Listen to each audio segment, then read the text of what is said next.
Good afternoon. My name is Barrington Taylor, and you're watching PNN News. Today, on April 24th, 2020, our top story is the nervous system. Let's begin with separating the different parts of the nervous system. The nervous system consists of two main parts, the central nervous system and the peripheral nervous system. In our body's central nervous system, you'll find the brain and our spinal cord. While in the peripheral nervous system, you'll find every other nerve cell across the body.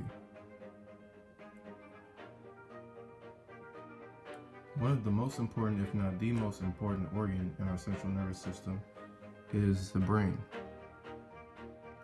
Although the brain looks like one large wrinkly ball, it can actually be broken up into 6 different parts, each with its own function. The first part of the brain we can discuss is the frontal lobe. And the frontal lobe actually has the job of processing all our voluntary movements, what we say, our reasoning, and our problem solving. Directly behind the frontal lobe on the upper part of the brain is our parietal lobe.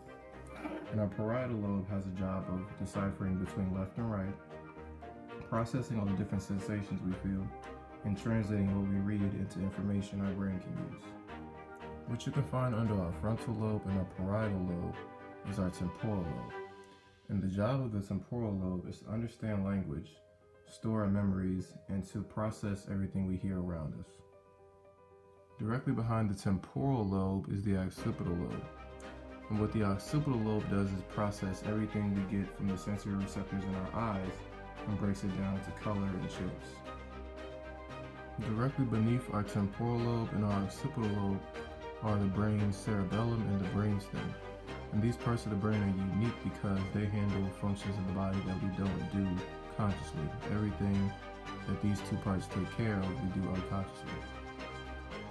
Here next to the brainstem is the cerebellum. And the cerebellum is important because it controls our body's balance and coordination, as well as fine muscle movements. Now here back at the brainstem controls our body's breathing, body temperature, and things such as how alert we are and when our body needs to go to sleep. So now we know besides the brain, we still have all the other nerves in the peripheral nervous system. And what we can jump into next is what these actually look like up close. So what I have pulled up now is one neuron.